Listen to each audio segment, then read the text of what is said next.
नाज़रीन, अवामी न्यूज़ में ख़बरनि जो सिलसिलो जारी है। इन वक्त असीं तव्हांखे ठुल में ख़बर ॾींदा हलूं त ठुल जी मालपुड़ी खे ठुल पुलिस ज़बरदस्ती 62 माण्हुनि जे चए ते जेकब आबाद मुंतक़ल करे वापारी ऐं माल विकिरो कंदड़ ख़िलाफ़ भड़की पई है। इन हवाले खां वधीक तफ़सील ॿुधाए रहियो ठुल में अवामी न्यूज़ जो रिपोर्टर नबी बख्श बलोच पंहिंजी रिपोर्ट में। बिल्कुल असां हिन वक़्तु मौजूद आहियूं ठुल मालपुड़ी ते, जिते ग़रीब आवाम जो ठुल शहर जा मज़दूर हारी तबका अची करे सफ़र गुज़र ते कंदा आहिनि। अॼु चौथों पंजो ॾींहुं आहे। पुलिस इंतज़ामिया हिन खे तंग करे पियो। अचो त शहर ॻाल्हि ॿोल पुछा कयूं वधीक उनजो छा चवणु आहे। जो इहो मक़सदु आहे जेके ग़रीब मिस्कीन हिलाल जी रोज़ी कनि था उहे चोरूं कनि, फुरूं कनि, धाड़ा हणनि।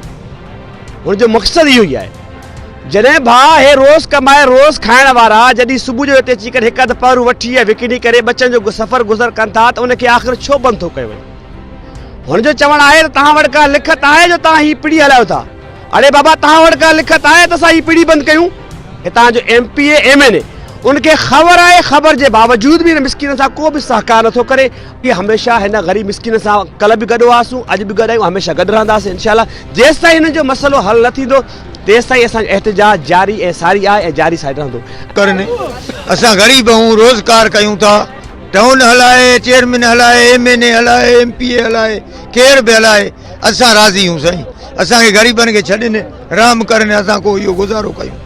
गुज़ारी जे लाइ तंग थियाऊं। रोज़ पुलिस आहे, रोज़ धंधो आहे, असां वञूं काॾे ताईं होॾो डुकाईंदा डुकाईंदा हिन मैदान में आंदूं। असां ते राम खाइनि ताईं। चेयरमैन आहिनि, मेंबर आहिनि, जेके MP आहिनि, मिनिस्टर आहिनि, असां ते राम करनि। अॻु बि असांखे ज़लील कयूं, वरी 2-3 महीना छॾियूं, वरी हाणे ज़लील करनि था। हिननि जो मक़सदु इहो आहे तमामु फुरां करे, चोरियूं हणे, धाड़ा करे, ॿुधी हर को माण्हू चोरियूं बुरायूं हर शइ छॾे पंहिंजो हिलाल जो रोज़ी करनि था। ठुल जो पुलिस मांखां बि वाक़ुफ़ु आहे। माशूक जखराणी मूंखे सुञाणींदो आहे। 2008 में मुंहिंजे मथां 10 केस हुया।